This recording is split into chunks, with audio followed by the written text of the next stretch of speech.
Assalamualaikum warahmatullahi wabarakatuh. Alhamdulillahi rabbil alamin, wassalatu wassalamu ala asyrafil anbiya'i wal mursalin Sayyidina wa maulana Muhammadin wa ala alihi wa sahbihi ajma'in, amma ba'du.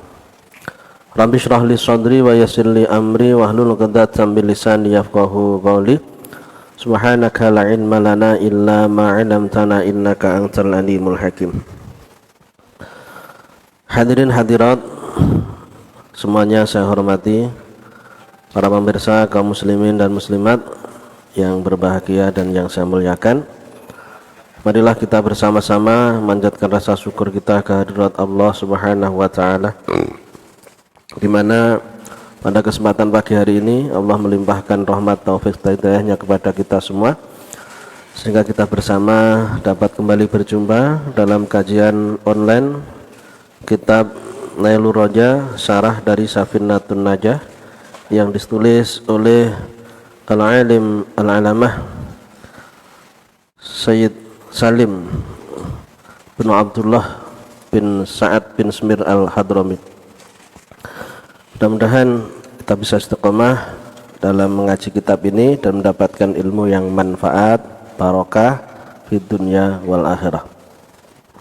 Salawat serta salam tidak lupa senantiasa kita haturkan pada junjungan kita Nabi besar Muhammad sallallahu alaihi wasallam, dan keluarga dan sahabatnya. Mudah-mudahan kita semua kelak di yaumil qiyamah senantiasa diakui sebagai umatnya dan mendapatkan syafaatnya.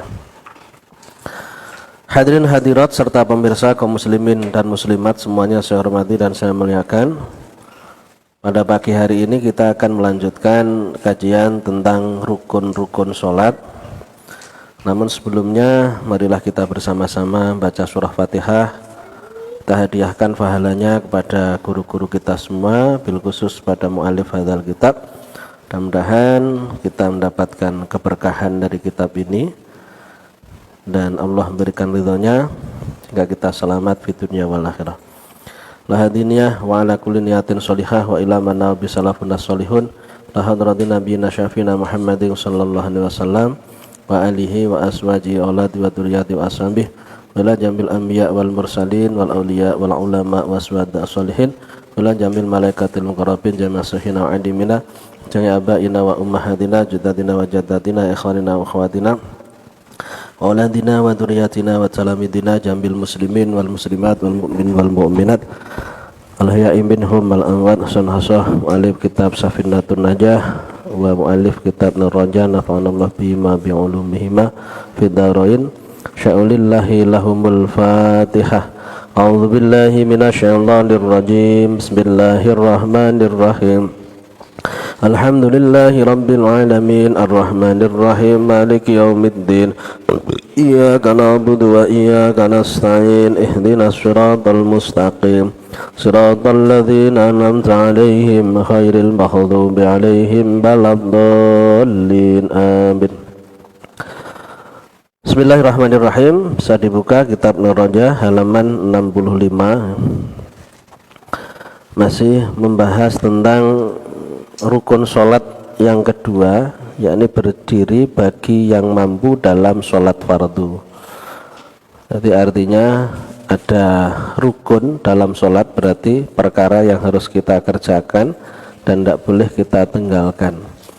Salah satunya yang nomor 3 adalah berdiri bagi yang mampu. Kalau diurutkan, yang pertama adalah niat. Waktu sholat kita harus niat. Kemudian yang kedua adalah takbiratul ihram. Kemudian yang ketiga adalah berdiri bagi yang mampu untuk sholat fardu. Bagi yang mampu yang pertama, yang kedua untuk sholat fardu. Berarti bagi yang tidak mampu seperti kemarin tidak bisa berdiri, maka sholat dengan duduk, bukan berarti tidak sholat. Tidak mampu duduk maka dengan tidur atau miring ya. Kemudian dengan tidur terlentang, kemudian dengan isyarah dan menggerakkan pekerjaan sholat di dalam hati. Jadi artinya selama orang itu masih berakal, maka selama itu pula dia wajib mengerjakan sholat. Kok orangnya masih berakal, apalagi sehat, kok tidak mengerjakan sholat, maka dia berdosa. Karena sholat, inna sholata kanat alal mu'minina kitabam mauquta. Sehingga sholat bagi orang mukmin, sholat 5 waktu maksudnya, hukumnya adalah wajib dan waktunya telah ditentukan. Kalau tidak mengerjakan, otomatis dia berdosa. Kalau melakukan dosa, Allah akan berikan balasan. Jangan dikira balasan diberikan di akhirat, di dunia pun akan diberikan. Termasuk mungkin kita mengalami banyak masalah dalam hidup, usaha tidak jalan, rezeki yang tidak lancar, banyak mungkin persoalan-persoalan yang terjadi, hutang tidak lunas-lunas gitu. Itu termasuk permasalahannya, mungkin sholatnya kurang tekun ya, atau tidak dikerjakan sholatnya, karena ada balasan yang diberikan Allah atas dosa yang kita kerjakan. Di dunia bisa diberikan, kalau tidak diberikan di dunia, Allah akan memberikannya di akhirat. Malah ini jangan jadi ukuran orang yang tidak sholat kok hidupnya normal, mudah, berarti Allah tidak membalas. Tidak, tetap akan ada balasan.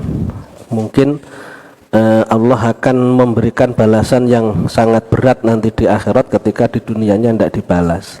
Tapi kalau di dunia diberi balasan berupa musibah dan lain sebagainya, itu akan menjadikan pengurangan untuk balasan di akhirat. Bisa jadi seperti itu, mikirnya macam itu, atau untuk peringatan, mengingatkan kita. Sekali lagi, selama orang itu masih punya akal ya, tetap harus mengerjakan sholat.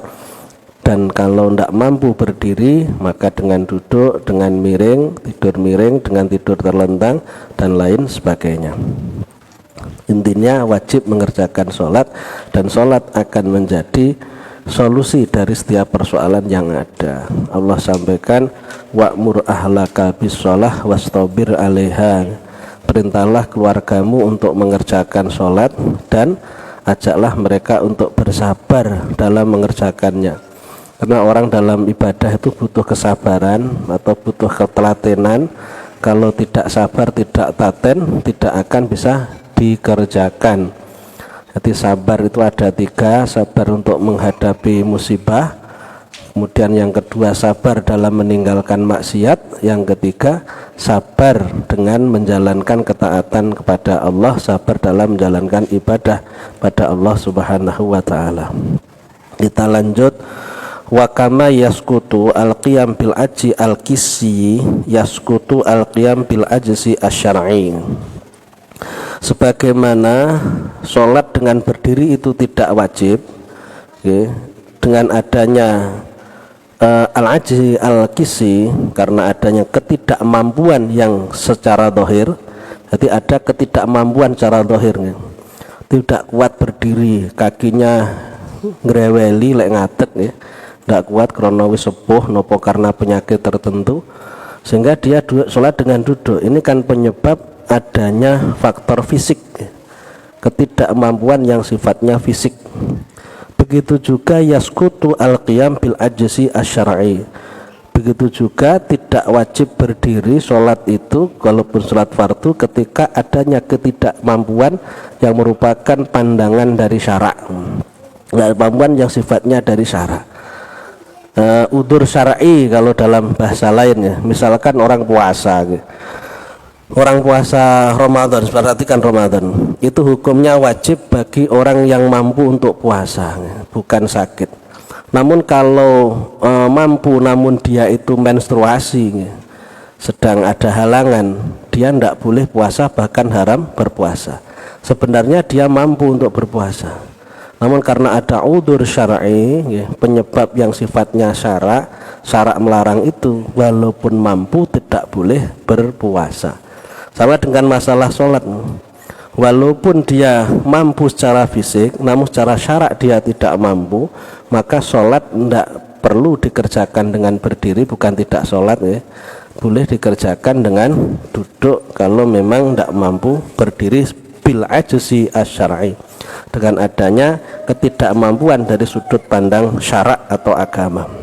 Contohnya nopo? Wa min suwarihi alla tumkina amkana yumkinu alla tumkina mudawatuhu illa qaidan au mustalqiyan wa yusolli kadzalika bila i'adzatin. Contohnya ketika orang itu sedang berobat, tidak mungkin dia itu berobat kecuali dengan duduk. Dalam masa pengobatan yang tidak boleh berdiri, dia duduk dengan penyakit tertentu, atau dia harus terus berbaring walaupun saat waktu sholat hadir dia tidak boleh beranjak dari tempat tidurnya, tidak boleh berganti posisi, tetap berbaring atau tetap duduk. Hal ini menyebabkan boleh sholat dalam keadaan seperti itu walaupun sebenarnya dia mampu berdiri, namun karena masih dalam pengobatan dan pengobatannya harus dalam keadaan seperti itu, walaupun di saat waktu sholat dia mampu berdiri, tetap diperbolehkan sholat tidak berdiri. Padahal kalau sholat wajib itu harus berdiri bagi yang mampu. Secara fisik mampu, namun dalam masa tertentu karena adanya pengobatan yang mengharuskan dia duduk atau dia harus tiduran, maka sholat tetap dikerjakan semacam itu. Bila i'adatin, dan tidak perlu untuk i'adah, mengulang sholat. Beda dengan sholat lihurmatil wakti, sholat karena memuliakan waktu. Misalkan sudah waktu sholat, sedangkan persyaratan sholat tidak bisa terpenuhi, ada najis yang tidak mungkin kita bisa pakai pakaian yang suci, atau tidak ada air untuk berwudu dan lain sebagainya, atau tidak bisa menghadap ke arah kiblat karena kita berada di kendaraan, maka waktu sholat tetap kita gunakan untuk sholat, semampu kita untuk sholat. Walaupun kita sudah sholat mulai dari takbiratul ihram sampai dengan salam, sholat yang kita kerjakan wajib untuk kita ulang. Bukan berarti kalau harus diulang tidak perlu sholat, tidak. Ya seperti inilah syaratnya. Walaupun wajib diulang, sholat tetap harus dikerjakan. Sholat lihurmatil waktu, harus mengisi waktu dengan sholat, tidak boleh ada waktu yang dikosongkan untuk sholat. Bagaimana dengan jamak takhir, jamak takdim? Itu kan sholat salah satunya waktunya akan kosong karena sudah dikerjakan di waktu sholat pertama atau di waktu sholat yang kedua. Jawabannya, waktu sholat yang kedua itu juga menjadi waktu sholat yang pertama. Waktu sholat yang pertama yang kita gunakan jamak takdim, maka itu juga waktu sholat yang kedua untuk kasus-kasus tertentu seperti dalam perjalanan. Makanya sebagai seorang wanita yang menstruasi, ketika dia selesai menstruasinya di waktu yang kedua dari sholat asar, atau di waktu selesainya itu di waktu berhentinya di waktu sholat isya, otomatis di saat sholat duhurnya atau di saat sholat maghribnya itu kan masih keluar darah, masih menstruasi, dia tidak boleh sholat. Karena waktu isya itu dia berhenti dan isya menjadi waktunya maghrib juga, maka selain dia mengerjakan sholat isya, dia wajib mengqadha sholat maghribnya. Karena isya merupakan waktu bagi maghrib juga di saat terjadinya jamak takhir. Waktu asar berhenti haidnya, maka di asar itu dia kerjakan sholat asar. Begitu juga sholat duhur yang pada asalnya dia masih menstruasi, karena dia sudah berhenti di asar, duhurnya wajib diqadha. Itu karena memang waktu sholat yang kedua menjadi waktunya sholat yang pertama juga, sehingga tidak bisa dikatakan mengkosongkan waktu. Ya, seperti itu. Bagi orang yang tidak enak, tidak waktu duhur kok tidak sholat, ya. Waktu maghrib kok tidak sholat, kok dijamak, akhirnya waktu di perjalanan tetap sholatnya seperti sholat di rumah, ya, sholat tam, sholat yang di waktunya. Ya akhirnya tidak tekonggon, ya. Kakian mundak mandek.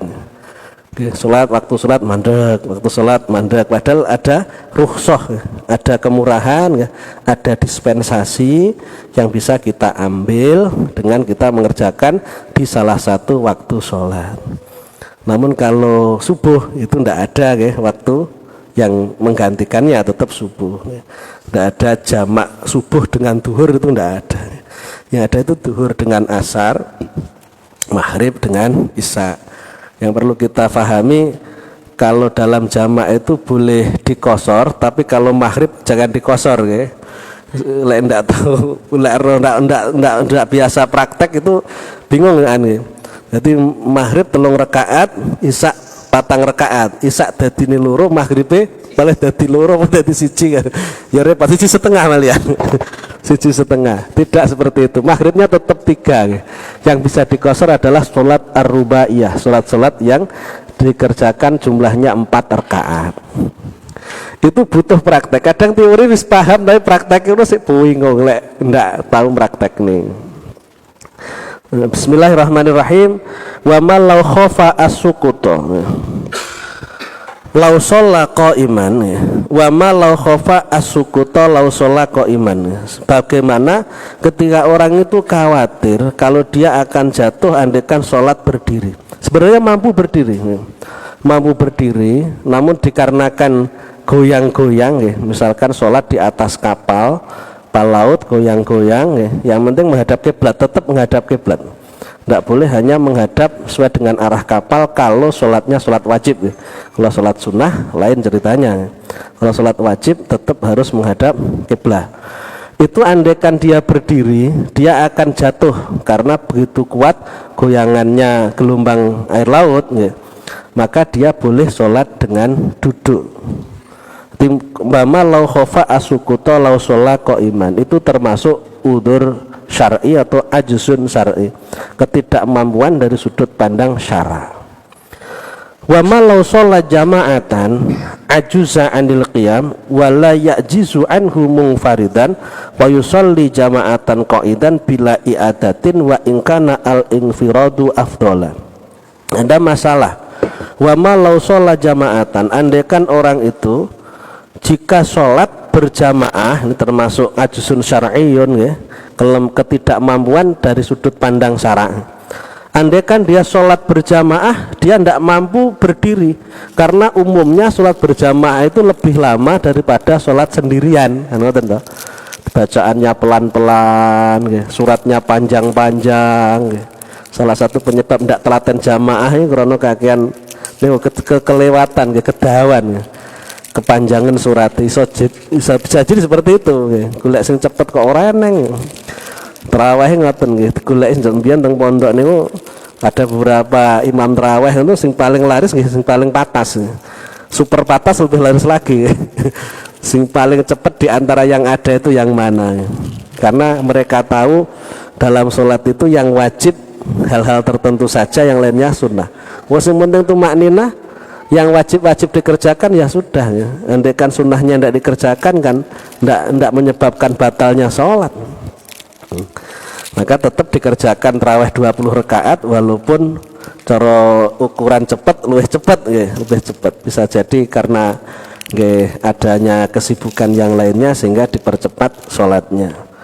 Andaikan sholat dengan berjamaah, orang itu tidak mampu berdiri karena dia hanya mampu beberapa waktu tertentu ya, tidak seperti sholat jamaah yang lama. Wala ya'jizu anhu munfaridan, kalau dia sholat sendirian itu sebenarnya mampu berdiri karena bisa dipercepat sholat sendirian, bacaannya agak dipercepat, surat-suratnya ya pendek-pendek, langganannya awake dhewe iki kulhu ya, kul wallahu ahad nih ya, langganan ini ya, kul haile gitu. Wis kulhu wis napa ngoten, lek suratan maca yasin sampai entek. Mau soal wakil sampai entek repot wayah subuh-subuh nggih urung BAB nggih jamaah salate tuwa wis repot amen molat berarti terus niki ya piye diterusne kok kudu ning mburi wis ndak tenang salate. Ketika sholat sendirian dia mampu berdiri, tapi kalau sholat berjamaah dia tidak mampu untuk berdiri karena lamanya. Bagaimana ini? Fayusolli jama'atan qa'idan bila i'adatin. Ternyata fikih seperti ini. Tidak memaksakan orang harus berdiri, tidak perlu jamaah. Krono penting berdiri, awakmu sholat dhewe ae, sing penting ngadeg. Tidak seperti itu. Maka sholatlah, lakukan sholat berjamaah ya. Boleh saja sholat berjamaah walaupun dikerjakan dengan duduk, itu sholat fardu loh, dan tanpa mengulang sholat. Dia sholat sendirian bisa berdiri di mana berdiri menjadi kewajiban yang harus dikerjakan di saat sholat fardu apabila mampu. Kalau sholat sendirian mampu berdiri karena bisa tidak lama ya dipercepat. Kalau sholat berjamaah dia tidak mampu untuk berdiri karena lamanya jamaah. Bagaimana ini? Bolehkah dia sholat berjamaah? Jawabnya boleh sholat berjamaah walaupun dengan duduk. Ini namanya ajuzun syara'iyun, ketidakmampuan dari sudut pandang syara. Lek cara dipikir secara fisik, dia seharusnya sholatnya berdiri. Ternyata fikih tidak mengatakan harus berdiri karena memang itu bisa dikerjakan sendirian, maka tidak boleh sholat berjamaah. Karena kalau sholat berjamaah, sholatnya harus duduk. Itu tidak seperti itu. Fikih mengatakan tetap boleh sholat dengan berjamaah walaupun dengan duduk. Walaupun andaikan dia sholat sendirian, dia sholat bisa dengan berdiri. Hanya saja wa ingkana al-infirat afdal, hanya saja sholat sendirian dengan berdiri lebih utama dengan sholat berjamaah dilakukan dengan duduk. Ini dari sisi keutamaan melakukan sholat ya. Tapi berbanding terbalik dengan pahala ya. Sholat jamaah pahalanya 27 derajat atau sama halnya dengan melakukan sholat sendiri 27 kali. Dalam hadis Nabi, sholatul jamaati khairum min sholatil faddi bisab'in wa ishrina darajah. Sholat jamaah itu lebih utama, lebih baik daripada sholat sendirian dengan selisih 27 derajat. Ini kan dilematis. Luweh apik sholat dewe saja nih, tapi di sisi lain ganjaran luweh akeh sholat jamaah. Ini piye hitung-hitungannya? Jadi walaupun luwih akeh sholat jamaah ganjarane, ternyata nggih panggah luwih apik sholat dewe. Berarti tetap oleh sholat berjamaah walaupun yang lebih baik sholat sendirian. Andaikan dia sholat sendirian bisa dilakukan dengan berdiri, andaikan dia sholat berjamaah hanya bisa dilakukan dengan duduk. Yang perlu kita ketahui, pahala sholat jamaah itu 27 kali ya, daripada sholat sendirian. Artinya bisa kita artikan sholat jamaah sekali itu pahalanya lebih baik daripada sholat sendirian 27 kali atau 25 kali. Hadisnya tidak sama, bagian mengatakan 27, sebagian mengatakan 25 ya. Sholat berjamaah termasuk sholat jamaah dengan pasangan ya, kalau kita tidak di masjid dan musola. Masjid musola menambah fadilah tempat itu tempat utama sehingga pahalanya bertambah. Lek ndak naik masjid, ndak naik musola, ndak jamaah, jangan. Itu salah satu untuk membuat ketentraman dalam keluarga itu. Ketika kita memang tidak ke masjid ke musola, kita tetap berjamaah ketika di rumah. Hubungan akan erat. Nanti ada pengakuan seorang istri kepada suaminya sebagai kepala rumah tangga, di mana suaminya sering jadi imam sholat soalnya. Tidak masuk imamnya terus diwaneni karena mungkin imam tak salib aja karo makmumnya kan tidak ada toh, tetap nurut karo imam. Nah sering sholat jamaah pengaruhnya seperti itu. Ada pengakuan seorang itu kepada suami bahwa suami itu sebagai kepala rumah tangga. Tapi jarang jamaah akhirnya menganggap sama ya, antara istri dengan suami. Apalagi kalau istrinya berpenghasilan lebih besar dari suaminya, akhirnya sing lanang dadi sing wedok ya. Yang suami jadi istri, yang istri jadi suami. Roh ya, rumah tangganya berantakan kan. Tahu-tahu kan seperti itu. Sopirnya kudu mek sitok, supirnya loro ya kira-kira. Bismillahirrahmanirrahim. Yang berikutnya wa kharaja biqaulihi fil fardhi an-naflu, mengecualikan dari kata fil fardhi. Sekali lagi wajib mengerjakan sholat itu wajib dikerjakan dengan berdiri bagi yang mampu itu di dalam sholat fardu. Bagi yang mampu berdiri wajib berdiri kalau sholatnya sholat fardu. Berarti mengecualikan sholat fardu adalah sholat sunnah. Pemahamannya gimana? Walaupun dia mampu berdiri, kalau sholatnya sholat sunnah itu boleh dikerjakan dengan duduk ya. Inilah tahu ngaji fikih tidak ngerti. Jadi pengertiannya, walaupun dia berdiri ya, walaupun dia mampu berdiri, kalau sholat yang dikerjakan adalah sholat sunnah itu boleh dikerjakan dengan duduk. Paham ya? Boleh dikerjakan dengan duduk, hanya saja pahalanya berdiri ini lebih banyak daripada pahalanya duduk. Tapi lek sholat fardu mampu berdiri dikerjakan duduk, batal sholatnya. Tapi lek sholatnya sunnah, walaupun mampu berdiri dia mengerjakan dengan duduk, sholatnya tetap sah. Hanya saja ini cek lali, pahalanya berdiri jauh lebih banyak daripada pahalanya duduk. Kalau pahala berdiri 100%, dikerjakan dengan duduk itu tinggal 50%, separuhnya. Karena al-ajru biqadrit ta'ab, pahala itu tergantung kesulitan. Kue cara dipikirkan penak lungguh karo ngadeg nggih. Krono penak lungguh itulah yang menyebabkan berkurangnya pahala, namun tidak menyebabkan batalnya sholat.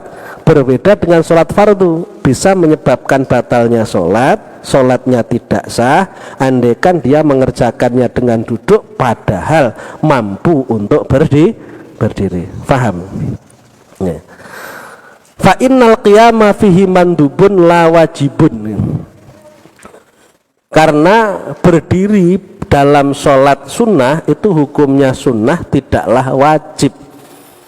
Sholat tarawih dengan duduk nggih mboten napa-napa. Tapi lek sak masjid duduk kabeh mempraktekkan fikih ya akhirnya viral.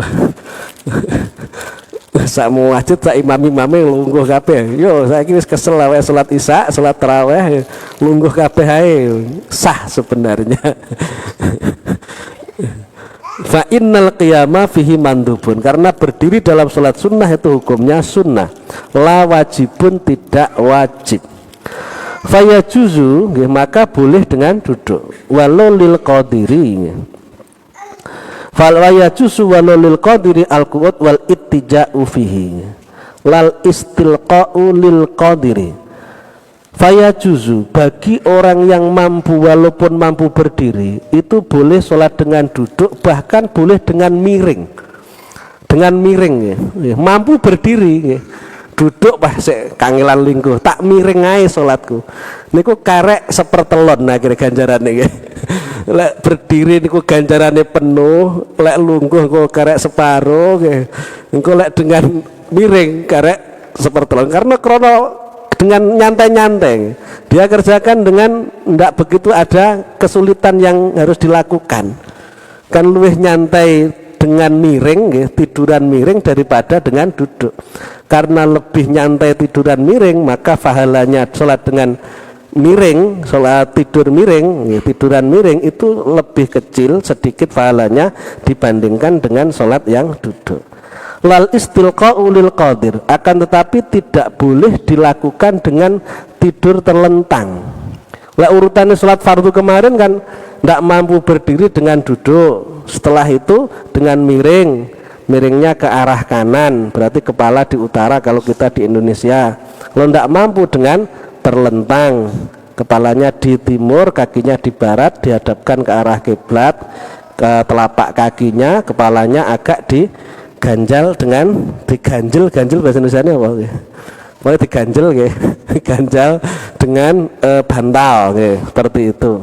Sholat sunnah walaupun mampu berdiri itu boleh dilakukan dengan tidur miring, namun tidak boleh dilakukan dengan terlentang. Tidur terlentang tidak boleh. Di sholat sunnah karo sikile didelojor ning ulon ngoten nggih, sirahe diganjel bantal, salat sunnah ndak boleh. Kalau dia masih mampu untuk berdiri nggih. Kecuali kalau ndak mampu nggih. Kalau ndak mampu maka dia boleh dengan itu nggih. Wayak wudu niki kesulitannya. Wayak wudu al muttaji'u al qadiru liruku' wal sujud. Bagi orang yang sholat sunnahnya dengan duduk dengan miring ya, al-muttaji' dengan tiduran miring, bagi orang yang sholat sunnahnya dengan tiduran miring maka wajib baginya duduk untuk rukuk ya, al-qadir ya. Wayak wudu al-muttaji' al-qadir, bagi orang yang sholat sunnahnya dengan tiduran miring wajib di saat dia itu rukuk atau sujud untuk duduk ya. Jadi wayah rukuk sujud lungguh neh, wayah ngadeg diganti dengan tiduran miring. Tapi wayah mau rukuk harus duduk, untuk rukuknya membungkukkan badan, kemudian setelah itu dia sujud. Jadi tidak kena hanya sekedar isyarah dengan tiduran miring tersebut jika dia melakukan sholat sunnah di saat dia mampu untuk berdiri. Di tiduran miringnya itu hanya ganti dari berdirinya, bukan sekaligus pada rukuk dan sujudnya. Faham ya? Jadi bagi yang sholat sunnah itu boleh langsung ya, walaupun kita mampu berdiri, kita boleh sholat sunnahnya itu dengan miring gitu loh. Dengan miring, kepala di utara ya. Allahu Akbar miring. Wes sampai teko rukuk. Wes bis maca Fatihah, bar maca Fatihah maca ayat Al-Qur'an atau surat. Setelah itu ya kemudian duduk. Niki lho sing rada kangelan sithik nggih. Bar miring-miring penak-penak ngoten nggih. Kemudian duduk untuk rukuk dan sujud. Ngoten lho. Rukuk kemudian sujud ya sujud biasa. Itu keharusannya. Lek panggah turun naik, wayah rukuk ya panggah turun, wayah sujudnya panggah turun miring, sholatnya ndak sah. Hanya menggantikan dari berdirinya, dia mengerjakannya sholat sunnah dengan miring. Itu sholat sunnah. Sing saurunge jenengan paling ndak ruwe ngadeg ngoten mawon. Tapi masyhur lek iso ya rasah dilakoni. Karena kurangnya ganjaran, pahalanya berkurang. Mandak sholat ora bendino, ora terus, maksudnya ora kok terus-terusan mboten, sekalipun bendino, ndak terus-terusan. Bismillahirrahmanirrahim. Ar-rabi'u qiraatul Fatihah. Sekarang masuk rukun sholat yang keempat. Ar-rabi'u qiraatul Fatihah. Rukun sholat yang keempat adalah membaca Al-Fatihah. Baca Al-Fatihah mulai dari Bismillahirrahmanirrahim sampai waladhdallin, itu Fatihah. Mulainya Bismillah dalam madhab Syafi'i, madhab Syafi'i. Mungkin di madhab yang lain itu tidak diwajibkan baca Bismillah, itu madhab yang lain. Bukan berarti di Syafi'i yang salah, bukan. Madhab itu adalah ijtihad, sudah dipertimbangkan matang-matang, mengikuti dasar-dasar dalil yang jelas, sehingga tidak ada kesalahan kalau sudah ijtihad. Yang mengatakan tanpa bismillah ya tidak salah karena punya dasar, yang mengatakan harus ada bismillahnya ya tidak salah karena masing-masing punya dasar, bukan ngawur. Sehingga kalau seperti itu saling bisa menghargai antara satu dengan yang lainnya. Beda pendapat kok jadi masalah, beda pendapatan saja tidak masalah. Nek sing sugih, nek sing melarat wis urusane dhewe-dhewe. Nek beda pendapat ae bermasalah. Qiraatul Fatihah, membaca Al-Fatihah. Pengertiannya apa? Al-ma'na annar-rabi'a min arkanis sholati qiraatul Fatihati fil qiyami au badalihi fi kulli raq'atin min kulli sholati fardin au naflin munfaridan kana al-musalli au imaman au am ma'muman am imaman am ma'muman malam yakun masbuqan. Yang keempat adalah membaca Al-Fatihah. Dalam sholat wajib maca Fatihah. Pengertiannya adalah rukun sholat yang keempat adalah membaca Fatihah. Dibaca kapan? Fil qiyam, di saat berdiri, atau gantinya berdiri bagi yang tidak mampu berdiri seperti tadi. Maca Fatihah harus fi kulli raq'atin, dalam setiap rakaat, masing-masing rakaat harus membaca Al-Fatihah. Min kulli sholati fardin, dari setiap sholat wajib, au naflin, atau sholat sunnah. Baik sholatnya sholat wajib atau sholat sunnah, wajib membaca Fatihah di saat berdiri. Membaca takbir doa iftitah setelah takbiratul ihram itu hukumnya sunnah. Membaca surat-surat pendek atau surat panjang, langganannya awake dhewe niku surat pendek atau ayat-ayat Al-Qur'an, sebenarnya tidak harus surat penuh ya. Sebagian daripada ayat itu bisa kita baca. Misalkan kita baca yang paling pendek, misalnya Bismillahirrahmanirrahim, Allahu Akbar, rukuk ngoten yo kena ae. Kan wis maca ayat to niku. Wong bismillah itu ayatnya Al-Qur'an. Bar bismillah kok iso renek terusane piye iki? Makmume sing bingung. Bismillahirrahmanirrahim, Allahu Akbar. Lewat sunai kan maca ayat Al-Quran, bismillah kan bagian suka ayat Al-Quran. Maka iso jawab. Yasin, Allahu Akbar.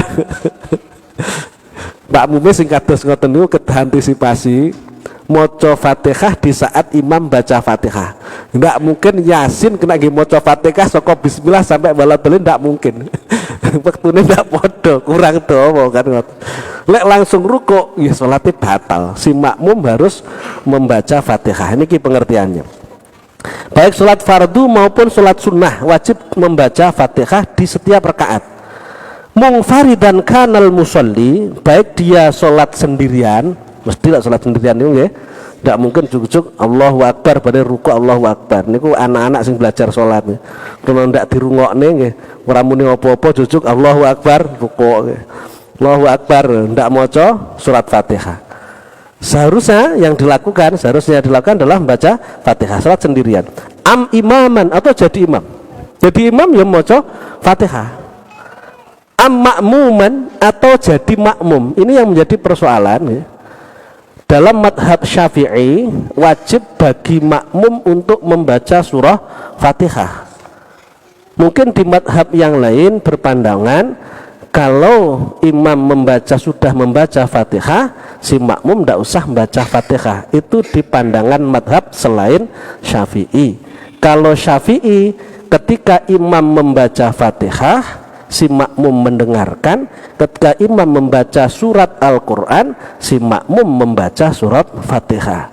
Jika si imam dimungkinkan yang dibaca surat yang super pendek ya, atau waktu yang digunakan baca Fatihah makmum tidak cukup karena surat pendek yang dibaca oleh si imam, maka imam sebaiknya membaca Fatihahnya bareng dengan Fatihah yang dibaca, makmum sebaiknya membaca Fatihah bareng dengan Fatihah yang dibaca oleh imam. Imam bismillahirrahmanirrahim, makmumnya bismillahirrahmanirrahim, alhamdulillahirabbil alamin, tidak apa-apa. Apakah membarengkan itu batal? Tidak batal. Yang bareng batal itu ketika kita bareng dalam takbiratul ihram. Imam Allahu Akbar sampean bareng-bareng Allahu Akbar. Kudu ngenteni bare takbiratul ihram imam, baru makmum membaca takbiratul ihram. Dan juga salam tidak boleh bareng, harus setelahnya salamnya imam. Tapi kalau membaca Fatihah walaupun dibarengkan dengan Fatihahnya imam, balapan karo Fatihah imam ya. Bahkan so kondisi Fatihah imam ndak masalah, ndak menyebabkan batalnya sholat. Apalagi ya, ketika dimungkinkan imamnya yang dibaca Yasin, Allahu Akbar ya. Alif Lam Mim, Allahu Akbar. Nun, Shad, Allahu Akbar. Ya repot si makmum. Maka Fatihahnya dibaca bareng dengan Fatihahnya imam. Jadi si makmum wajib untuk membaca Fatihah dalam rakaat apapun, baik rakaat pertama, kedua, ketiga maupun keempat. Malam yakun masbukon ya, selama dia bukan makmum masbuk. Kalau makmumnya makmum masbuk, artinya dia bergabung dengan imam, itu sudah sedikit terlambat. Waktu yang digunakan bergabung dengan rukuk itu sangat pendek. Imam sudah hampir selesai membaca Fatihah, hampir selesai membaca surat misalkan ya. Kemudian makmum baru bergabung. Wis teko qul wallahu ahad Allahus samad lam yalid wa lam yulad. Nek Allahu Akbar, makmume gabung dengan imam, tekone keri. Baik itu teko disengaja keri, aku tak keri-kerian tak dadi makmum masbuk ya ngono ki ya tetep ndak apa-apa. Tapi ya kurang apik, iso bareng ket awal kok ngenteni makmume meh arep rukuk. Misalkan seperti itu. Setelah itu si makmum baca takbir Allahu Akbar jadi makmum ya. Ingat kalau kita jadi makmum, niat dalam sholat kita harus kita tambahkan niat jadi makmum atau jamaahnya. Kalau dilafatkan ya usolli fardhol maghribi salasa rakaatin mustaqbilal qiblati adzaan makmuman. Makmuman itu harus ada ya. Kalau jenengan ndak makmuman kemudian ikut gabung dengan si imam, itu sholatnya ndak sah ya. Dan itu diniatkan di dalam hati bareng dengan takbiratul ihram ya.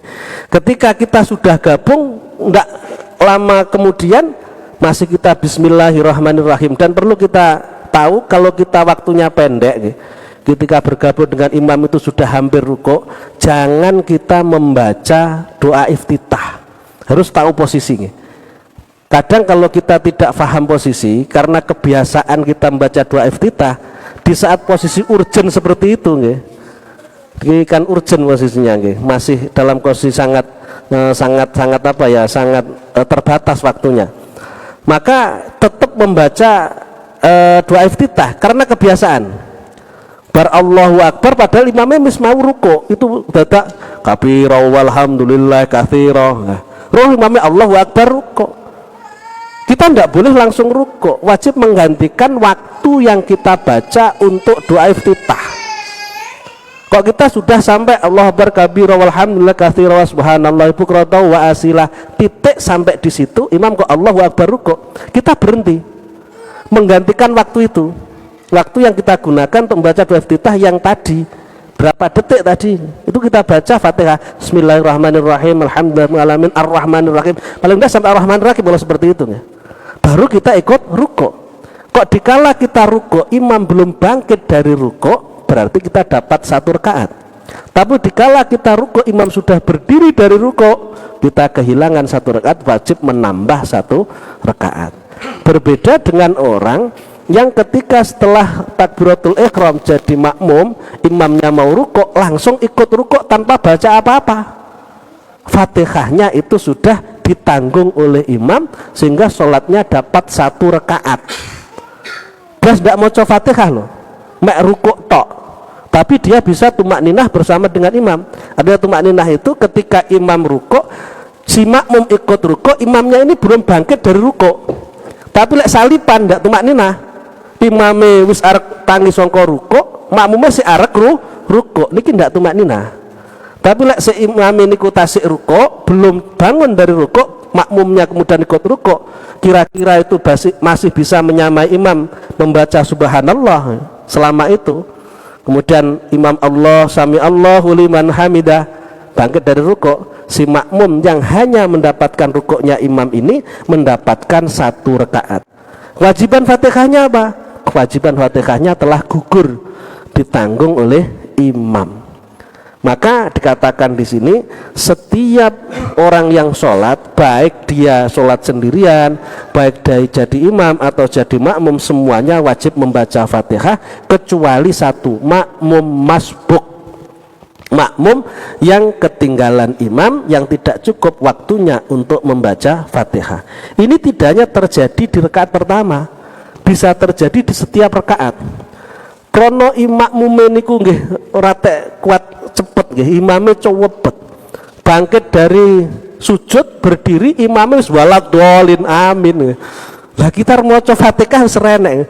Bari bismillahirrahmanirrahim, Yasin, Allahu Akbar.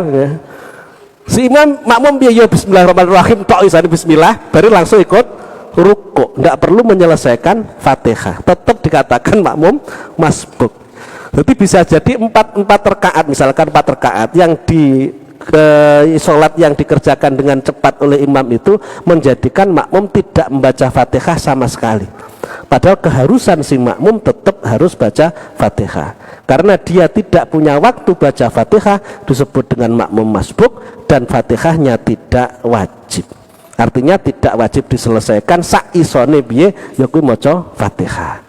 Masuk rakaat ketiga keempat kalau kita sholat berjamaah dalam sholat duhur atau sholat asar, niku imam ki lek macane banter biasanya rodok pelan, tapi lek macane pelan biasanya banter cowepet. Si makmum sing ndak kulino cepet niku yo iso ketinggalan. Kita belum selesai, tapi urusan kita bacaan kita bacaan yang sedang, bukan bacaan yang terlalu pelan, bukan. Tapi bacaan sedang, walaupun kita belum selesai, ndak usah kita selesaikan.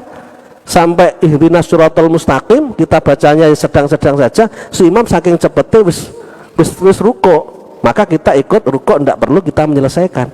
Berbeda dengan ketika batiul qiraah, kita bacaannya itu memang pelan, ora patek iso setengah ngapal nih si ane. Bismillahirrahmanirrahim ora tengah apal, setengah ngapal ngiling-ngiling, imamnya biasa, imam ruko okay. Kemudian kita belum selesai, sik teko iyyaka na'budu wa iyyaka nasta'in, kita tidak boleh ruko dengan imam. Kita harus menyelesaikan teko waladhdallin. Di mana posisi imam? Kalau posisi imam masih di sujud yang kedua, kemudian kita rukuk, kita tetap dapat 1 rakaat. Tapi kalau posisi imam itu sudah berdiri di rakaat yang berikutnya, kita tidak perlu rukuk, kita langsung berdiri dan kita menambah 1 rakaat. Dan lagi yang perlu kita ketahui, kalau kita jadi makmum, ojo ngejar imam. Enek kalane wong ndak ngerti fikih, tekane keri, niku ngejar di sini Allahu Akbar, baru terus ngerti imam yang sujud, padahal imam yang sujud. Posisi imam sudah disujud. Si makmum yang mau bergabung dengan imam itu takbiratul ihram dulu, baca Fatihah secepat kilat, rukuk, sujud, mangkepe oleh 1 rakaat. Cara makmum bukan seperti itu, ngoten loh. Cara makmum di mana imam sujud, ya kita Allahu Akbar langsung sujud. Mboten kok menyelesaikan 1 rakaat sambil mengejar imam yang sedang sujud, bukan. Enak sih model kono ya. Berarti caranya seperti itu. Kemudian yang berikutnya, fa in ajaza an qiraatil Fatihah. Apabila orang itu tidak mampu membaca Fatihah, bukan berarti tidak sholat, tetap wajib sholat. Ketika mu'alaf, dia belum bisa apa-apa tentang sholat, dia tetap wajib sholat, bukan menunggu bisa sholat, bisa cara sholat baru ngerjakan sholat, tidak.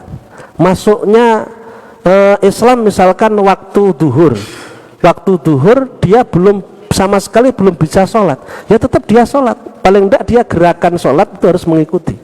Tidak bisa ditunda sampai setahun lagi baru sholat, karena selama setahun turun iso sholat. Ngoten harus tetap dikerjakan sholat. Caranya seperti ini. Fa'in aja sa'an qiraatil Fatihah, apabila tidak mampu membaca Fatihah, karena tidak iso tenan, tidak belajar itu tidak iso. Fatihah itu sendiri nanti ada pembahasan tersendiri yang harus dibaca dengan benar, sama dengan berbahasa Indonesia dengan baik dan benar. Berfatihahlah dengan baik dan benar, mulai dari panjang pendek, makhraj itu harus sesuai. Kok salah makhrote, salah panjang pendek, kurang tasdite, bacaannya batal. Kalau tidak diulang, dampaknya sholatnya yang batal. Lha wis kadung pripun niku? Lek wis sing kadung niku ya aja diterusno, ngoten lho. Lek memang urung bener ya harus belajar lagi. Ibaratnya itu seperti mencari uang. Kalau uang untuk dunia itu mencari akhirat, ngoten leng ibaratno. Gen semangat belajar. Seringkali kita itu kan membedakan antara urusan dunia dan akhirat. Kalau dunia ada hasil yang nyata yang kita rasakan, sehingga itu lebih semangat untuk kita kejar. Tapi untuk akhirat yang tidak kelihatan nyata, pahala yang dijanjikan, tidak begitu kita hiraukan. Termasuk masalah memperbaiki urusan sholat, memperbaiki urusan wudhu, harus kita lakukan karena kita masih ada kesempatan. Bumbung urung kedisian mati. Fa'in ajazan qiraatul Fatihah, apabila tidak mampu membaca Fatihah, apa yang dilakukan? Qara'a sab'a ayatin, maka bacalah 9 ayat, ke-9, 7 ayat. Qur'an sab'a ayatin min ghairiha minal Qur'an. Bacalah 7 ayat dari selain Fatihah dari Al-Qur'an. Fatihah ndak apal, tapi mungkin apa Rabbana dzalamna anfusana wa illam taghfir lana wa tarhamna kunna minal khasirin misalkan. Itu apal qul huwallahu ahad. Fatihah ndak apal, tapi qul huwallahu ahad iso. Ayat-ayat Al-Quran selain Fatihah yang penting jumlahnya 7 itu yang dibaca. Ketika Fatihah tidak bisa membaca Al-Fatihah. Jadi ayat-ayat Al-Quran selain Fatihah yang penting jumlahnya 7 ayat itu dibaca menggantikan Fatihah di saat tidak bisa membaca Fatihah karena belum belajar. Dalam membaca Fatihah itu tidak harus hafal. Tidak harus hafal. Bisa dengan melihat mushaf, melihat buku, ya. Ada kalanya dengan hafal, bisa dengan dituntun oleh orang. Disambil sholat dituntun Bismillahirrahmanirrahim, Bismillahirrahmanirrahim, Alhamdulillahirabbil alamin. Tapi sing nuntun kalau telaten orang, ya. 1 hari 5 kali. Terus enek penuntun itu lebih duit ya insyaallah telaten. Kalau dibayar sing nuntun. Nanti wayah sholat kok teko nggon aku, engko tak kei uang transport misalkan. Nah, sholat nuntun itu sah, sholatnya sah. Berarti tidak harus hafal, bisa dengan dituntun seperti itu. atau dengan membaca, dibuatkan kertas di depan, ditulis yang besar-besar sambil dibaca. Itu juga bisa dilakukan, tidak harus hafal. Apabila tidak mampu membaca Fatihah, maka membaca 7 ayat selain Fatihah dari Al-Quran. Wa yusannu ayya ang takuna murattabatan, dan disunnahkan ayat yang dibaca itu berurutan. Nanti mulai ayat pertama sampai ayat yang ke-7. Tapi kayaknya kan tidak mungkin mau Fatihah sing sering kali diwaca kok ndak iso poneh liyane kan, ngoten kemungkinan. Tapi bisa jadi Fatihah ora iso tapi liyane iso ya bisa jadi. Wa yustaratu an takuna hurufuha qadra hurufil Fatihah walodonnan. Dan syaratnya huruf ayat-ayat yang lain selain Fatihah yang digunakan untuk menggantikan Fatihah itu jumlahnya sama dengan jumlahnya hurufnya Fatihah. Nanti akan dijelaskan berapa jumlah huruf Al-Fatihah. Itu ada penjelasan tersendiri tentang masalah Al-Fatihah. Kalau dijelaskan neng kono kusingku ndak menarik, tapi ada penjelasan tersendiri. Walaupun hanya sekedar persangkaan. Fa'in ajaza an qiraati syai'in minal Qur'an ata bisab'ati anwa'in dzikri. Tadi dikatakan kalau memang tidak mampu baca Fatihah, maka bacalah 7 ayat dari Al-Quran yang bukan ayatnya Fatihah, yang penting hurufnya itu menyamai hurufnya Fatihah. Kemudian persoalannya dia Fatihah tidak hafal, tidak bisa membaca, kemudian ayat-ayat yang lain juga tidak bisa, terus apa yang dilakukan?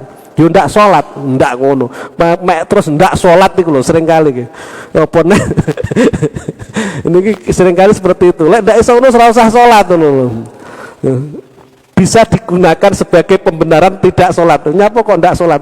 Aku ndak iso maca Fatihah sama dengan nyapa kok ndak poso, mambengi ra sahur pengen ndak sahur akhirnya ndak poso. Pembenaran mawon, pembelaan. Kalau tidak bisa baca ayat-ayat selain Fatihah 7 ayat tadi, maka membaca apa? 7 zikir. 7 zikir. Apa zikirnya? Subhanallah, walhamdulillah, wala ilaha illallah, wallahu akbar. Subhanallah, alhamdulillah, wala ilaha illallah, wallahu akbar. 4. La haula wala quwata illa billahil aliyyil azim. 5. Tambah 2 apa? Masya Allahu kana wa malam yasha lam yakun. Akhirnya 7. Masya Allah kana nomor 6, wa malam yasha lam yakun nomor 7. 7 zikir itu dibaca di saat memang tidak bisa baca Fatihah, tidak bisa untuk menggantikannya dengan ayat-ayat yang lain pada saat sholat. Panggah kon sholat nih loh. Gusti iso maca Fatihah ya tau belajar sholat tapi kok ndak sholat ya. Enek sing model ngono ya. Iki piye karepe? Lagi pikiranku kayak menungso reno-reno ya. Masya Allah karena wa malam yasha lam yakun, ini yang setelahnya itu. Yang biasa kita hafalkan subhanallah alhamdulillah wala ilaha illallah wallahu akbar la haula wala quwata illa billahil azim. Yang tahu itu. Ini penting bagi kita. Mau aku hafal Fatihah tidak penting. Bisa jadi sewaktu-waktu kita ketemu sama orang yang sama sekali tidak bisa Fatihah, kita bisa memberikan solusi kalau tahu gitu loh. Masya Allah, masya Allahu kana wa malam yasha lam yakun. Yang artinya barang-barang yang dikehendaki Allah terjadi pasti akan terjadi, karena yang maha kuasa itu Allah, yang maha berkehendak Allah. Wa malam yasha lam yakun, apapun yang tidak dikehendaki Allah itu tidak akan terjadi. Ini pengakuan atas kuasa Allah dalam hidup, karena memang hidup itu seperti itu ya. La ilaha illallah, tiada Tuhan selain Allah, artinya innal umura kullaha biyadillah, segala sesuatu itu atas kuasa Allah. Ini harus kita pahami, jangan tidak ada persoalan dalam hidup. Berhasil ya syukur, gagal ya sabar. Wong kabeh garek nglakoni pestane pangeran. Pengen ngoten to. Tak wi paham. Wa kauni hurufia lam tablu hurufal Fatihah fal yasdad ma tabluhu bi qadruha walau bitakririha. Dikarenakan hurufnya zikir-zikir tadi mulai subhanallah sampai wa malam yakum lam yasha itu hurufnya tidak mencapai hurufnya Fatihah. Kalau kita hitung memang kurang, wong Fatihah gitu dawa sampai bismillah, mulai bismillahirrahmanirrahim sampai waladhdallin itu kan dawa. Masa hanya bisa digantikan ini saja? Kalau dihitung hurufnya pasti ini kurang banyak. Maka solusinya gimana? Falyasdad matabluhu bihi qadroha. Maka tambahkanlah yang lainnya sehingga hurufnya itu hampir menyamai atau menyamai hurufnya Fatihah. Lah iki kurang, maka tambahkan zikir yang lain. Atau ini diulang-ulang berapa kali sehingga jumlah hurufnya itu menyamai hurufnya Fatihah, walau bitakririha, walaupun dengan mengulang-ulang zikir ini, subhanallah alhamdulillah wala ilaha illallah wallahu akbar wala haula wala quwwata illa billahil azim. Kemudian illa billah tidak sampai alil azim bahasa di sini, masya Allah karena wa malam yasha lam yakun, diulang berapa kali sehingga hurufnya sama dengan hurufnya Fatihah. Waka zikri ad-doa, dan begitu juga seperti zikir adalah doa. Itu bisa kita pakai doa juga untuk menggantikan Fatihah yang tidak bisa dibaca. Allahumma hdini fiman hadait misalkan. Wah wayah maca Fatihah Allahumma hdini. Wah aku ndak iso maca Fatihah. Iso Allahumma hdini. Misalkan itu menggantikan Fatihah dengan doa. Fa'in aja sa'an jami dalik mamarro, jami mamarro waqafa wujuban qadra fatihatin mu'tadilatin walau donnan. Ini yang harus diketahui. Fa'in aja ini kanggone wong sing baru masuk Islam ya, baru masuk Islam tidak mampu untuk semuanya. Maca Fatihah ndak iso ya. Waktu sholat sudah masuk. Waktu maca Fatihah ndak iso, padahal sholat wajib ada Fatihahnya dan yang lainnya. Nanti ada pembahasan tentang tahiyat barang. Maca Fatihah ndak iso, maca ayat-ayat lain ndak iso. Kemudian menggantikan dengan zikir yo ndak bisa. Maka apa yang dilakukan? Tetap sholat waktu Fatihah waqafa wujuban. Wajib hanya diam, kira-kira lamanya sama dengan lamanya orang membaca Al-Fatihah. Jadi Allahu Akbar, kira-kira tidak jam pirang detik dari Allahu Akbar ruko Allah sami Allah liman hamidah, tapi diam sekira lamanya itu sama dengan lamanya orang baca Fatihah secara umum, walau donan, walaupun dikira-kira mawon terus di meniti pirang menit kira-kira Fatihah itu 1 menit ya. Misalkan seperti itu baru dia melakukan rukuk dan lain sebagainya.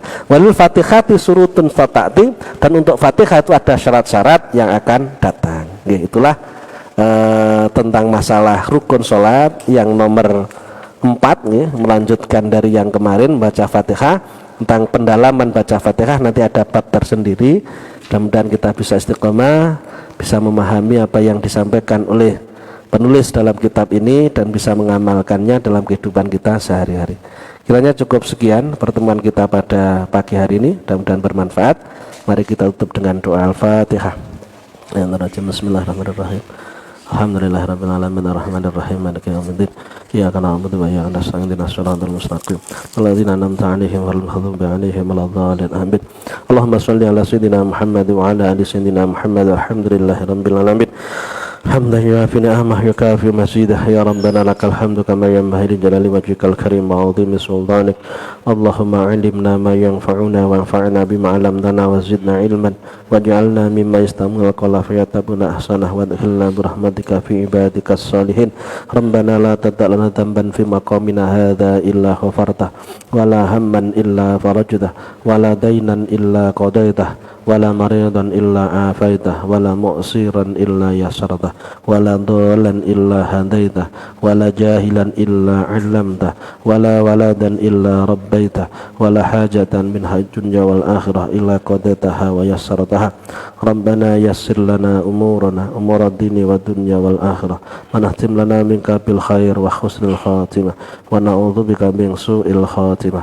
Rabbana atina fid dunya hasanah wa fil akhirati hasanah wa qina adzabannar. Wa sallallahu ala sayyidina Muhammadin wa ala alihi washabbihi wasallam. Rabbika rabbil izzati amma yasifun. Salamun alal mursalin alhamdulillahi rabbil alamin. Cukup sekian, bila taufiq wal hidayah. Assalamualaikum warahmatullahi wabarakatuh.